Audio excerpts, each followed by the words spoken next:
Assalamualaikum warahmatullahi wabarakatuh.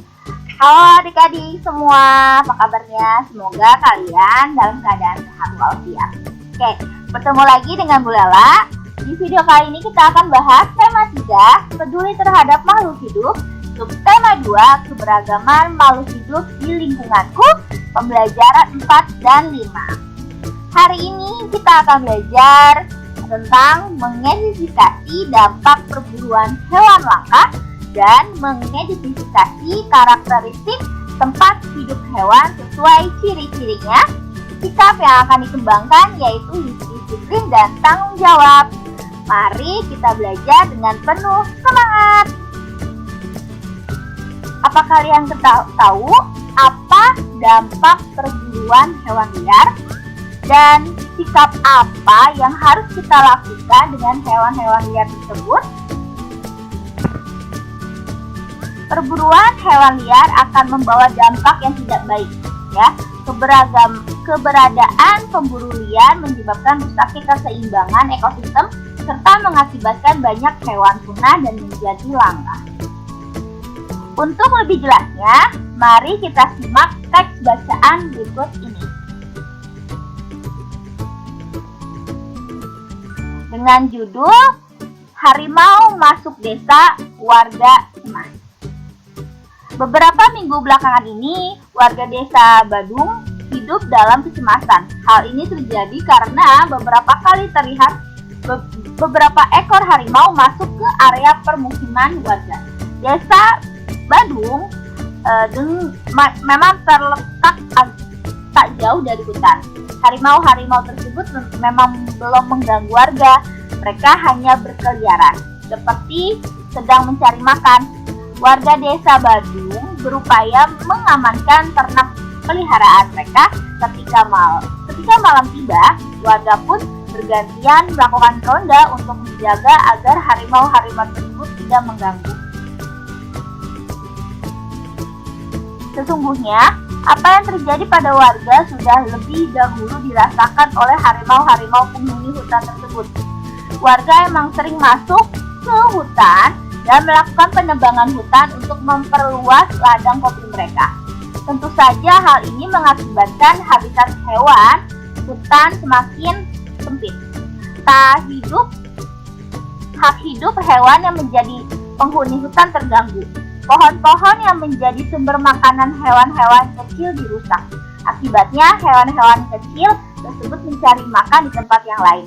Nah, hewan besar seperti harimau yang memangsa hewan kecil pun kehilangan haknya untuk mencari makan di habitatnya sendiri. Naluri untuk meneruskan kehidupanlah yang membuat harimau-harimau tersebut kemudian mencari makan di tempat lain. Itulah penyebabnya harimau pun masuk ke desa Badung.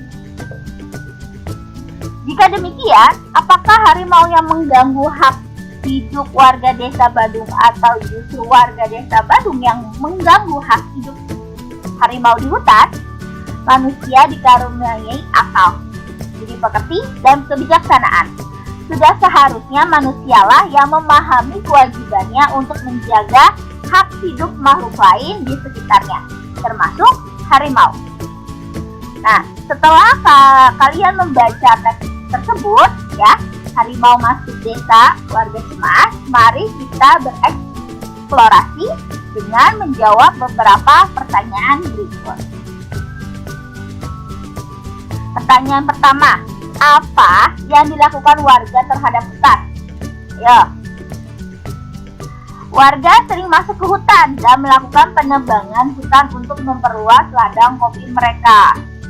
Pertanyaan kedua, apa yang terjadi dengan penduduk desa ketika harimau masuk ke desa? Ya, warga Badung mengalami kecemasan karena takut akan gangguan dari harimau dan mereka pun bergantian ronda malam untuk menjaga hewan-hewan ternaknya. Ketiga, mengapa harimau masuk ke desa?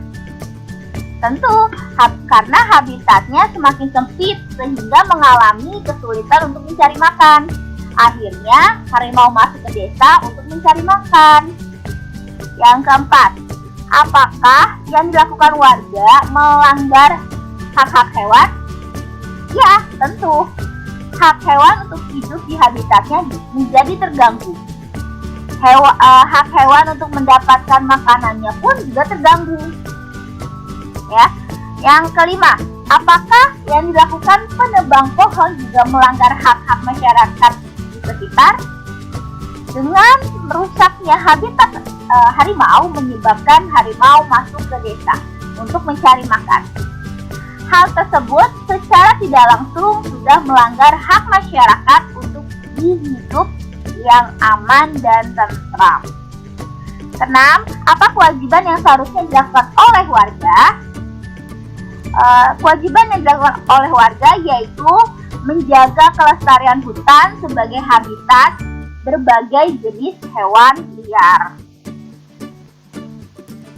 Apa yang kita lakukan kepada alam akan berdampak balik kepada kita sendiri, baik secara langsung maupun tidak langsung.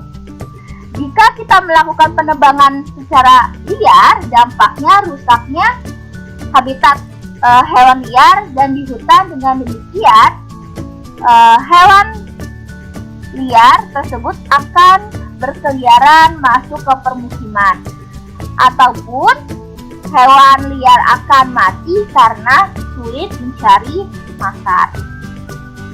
Selain penebangan liar, perburuan hewan liar pun bisa mengancam kelestarian alam loh. Banyak orang yang tidak bertanggung jawab yang berburu hewan liar untuk diambil bagian tubuhnya demi keuntungan pribadi. Nah, di sini ada contoh beberapa alasan orang berburu hewan liar, yaitu pakaian, ya, pakaian seperti baju, celana, jaket, atau bahkan tas mewah yang berharga ratusan juta yang berbahan dari hewan, kayak kulit hewan ya. Kemudian ada pajangan. Nah, pajangannya itu seperti patung dan hiasan. Gak hanya itu, ada juga aksesoris. Aksesoris yang seperti penutup kepala, kalung, yang harganya juga sangat mahal. Ya, bahkan ada juga hewan liar dijadikan sebagai konsumsi yang katanya memiliki khasiat tertentu. Dengan alasan apapun, perburuan hewan liar tidak dibenarkan ya adik-adik. Hewan-hewan yang diburu akan menjadi punah. Hewan juga merupakan makhluk hidup yang mempunyai hak untuk hidup bebas di alamnya dengan tenang. Kita mempunyai kewajiban untuk menjaga kelangsungan hidup hewan-hewan tersebut. Hak dan kewajiban terhadap hewan, baik di lingkungan sekitar maupun hewan yang terancam punah, hendaknya dilaksanakan secara bijak. Nah, tahukah kamu bahwa hewan yang berbeda mempunyai tempat yang berbeda untuk hidup? Ayo kita cari tahu. Hewan diciptakan dengan bentuk dan karakteristik yang berbeda-beda, ya. Begitu pula dengan tempat hidupnya. Setiap hewan memiliki karakteristik tempat hidup yang berbeda, biasanya menyesuaikan dengan tempat hidupnya. Hewan juga memiliki ciri-ciri khusus yang membedakan dengan hewan lainnya. Nah, ciri-ciri khusus tersebut dapat berupa kemampuan hewan beradaptasi dan melindungi diri. Ayo kita cari tahu lebih lanjut tentang hubungan karakteristik tempat hidup hewan dengan ciri-ciri khususnya. Di sini Bu Lela sudah ada berikan beberapa contoh ya dari hewan yang memiliki karakteristik ciri-ciri khususnya. Yaitu yang pertama, di sini ada cicak.